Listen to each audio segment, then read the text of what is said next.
A few years ago, I moved into an apartment complex in Sherman Oaks, Los Angeles.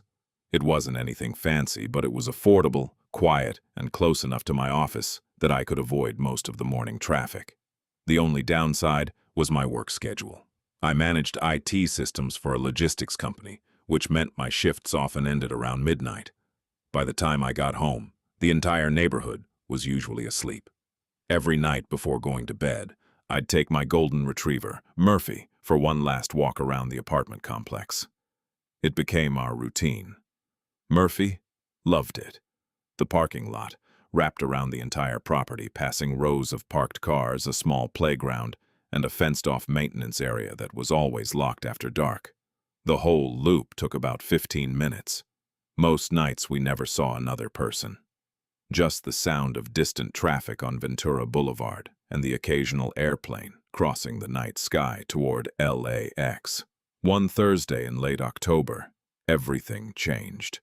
Murphy had been unusually energetic that evening, practically dragging me outside the moment I clipped on his leash.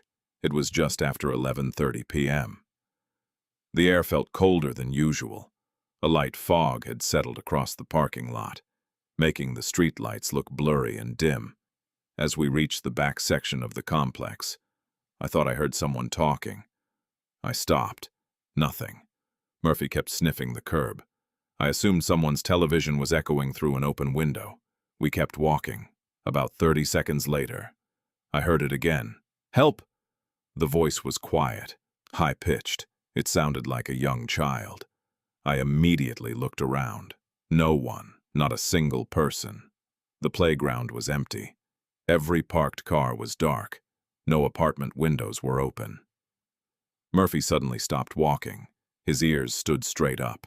He stared toward the last row of vehicles near the maintenance building. Then the voice came again. "Help!" Exactly the same.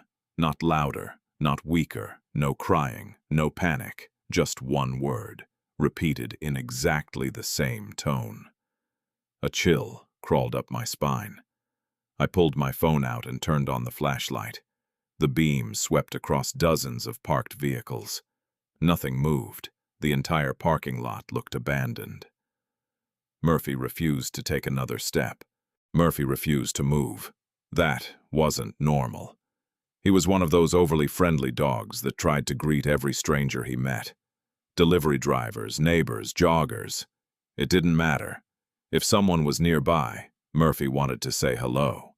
But now he stood completely still. His tail wasn't wagging. He wasn't barking. He was simply staring into the darkness between two parked pickup trucks. Then the voice returned. "Help." Exactly the same. No emotion, no urgency.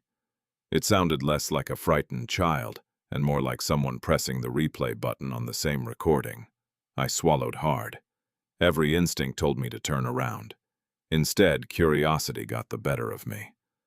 I took one slow step toward the trucks, then another. The asphalt crunched beneath my shoes. Murphy stayed behind. His leash pulled tight, but he refused to follow. I had never seen him act like that before. I stopped and looked back at him. "Come on, buddy." He wouldn't budge. His eyes never left the darkness ahead. Then I noticed something. One of the pickup trucks had heavily tinted windows, too dark to see inside.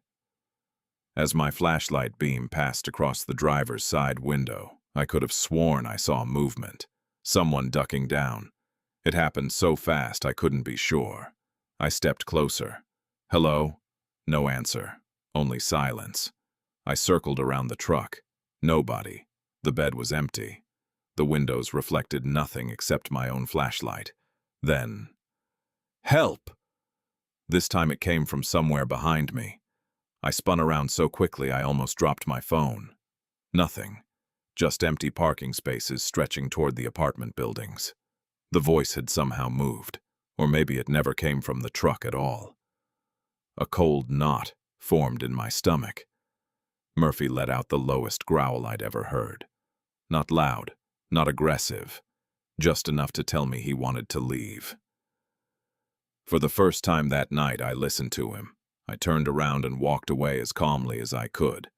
The moment we reached the sidewalk, I looked back one last time. The parking lot was empty, completely empty, yet I couldn't shake the feeling that someone was watching us from between the cars. Back inside my apartment, I locked every door and checked the peephole twice before sitting down. I tried convincing myself there had to be a logical explanation. Maybe a Bluetooth speaker. Maybe kids playing a prank. Maybe someone watching videos with their windows open. Still, none of it explained Murphy's behavior.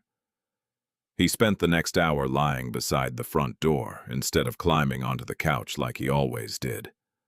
Every few minutes he'd lift his head and stare toward the hallway, as if he was listening. The following afternoon, I mentioned the incident to the apartment manager. She smiled politely. "You're not the first tenant who said something like that." I frowned. "What do you mean?" She hesitated for a moment before answering. "People occasionally report hearing strange noises near the maintenance lot." "What kind of noises?" She shrugged. "Voices, crying, someone asking for help." My stomach dropped. "So you've called the police?" "We have. And? They never found anyone." She tried laughing it off. "They figured it was probably sound echoing from Ventura Boulevard." That explanation didn't sit right with me.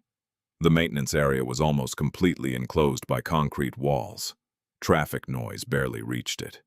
That night, curiosity got the better of me.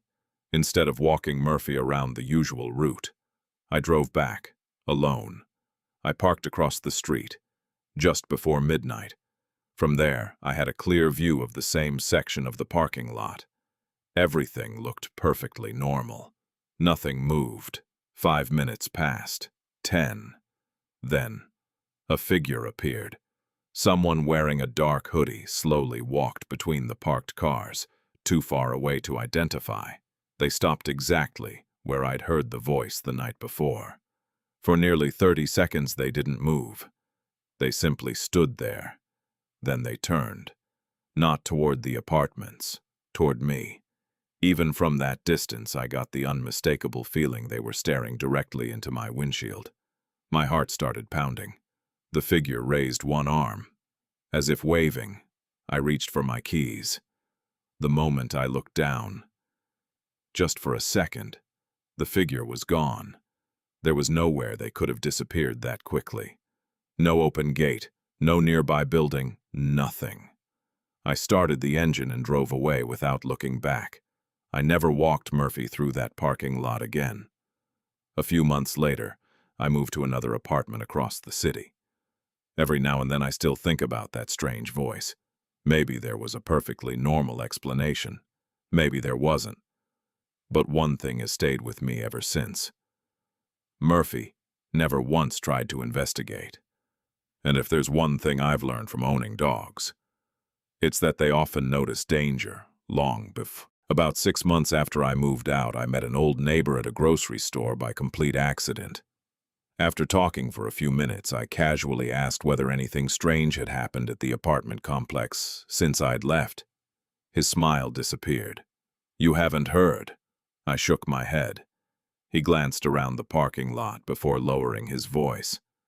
"A woman disappeared there last winter." For a second, I thought he was joking. He wasn't. According to him, she had taken her dog outside just before midnight. Security cameras captured her walking toward the maintenance area. She never came back. The dog returned alone nearly 40 minutes later. Its leash had been snapped in half. Police searched the entire property, nearby storm drains, rooftops, and even the wooded hillside behind the apartments. Nothing. No phone, no purse, no trace of her. The case was eventually classified as a missing persons investigation. Nobody was ever arrested. I didn't know what to say. Before leaving, my neighbor looked at me and asked one question. "Did you ever hear the kid asking for help?" I felt every hair on my arm stand up. I slowly nodded. His face turned pale. So did she. He got into his car and drove away before I could ask another question. I sat there for several minutes, trying to convince myself it was just another coincidence. Maybe it was. Maybe the stories had spread around the complex over the years until everyone expected to hear something strange.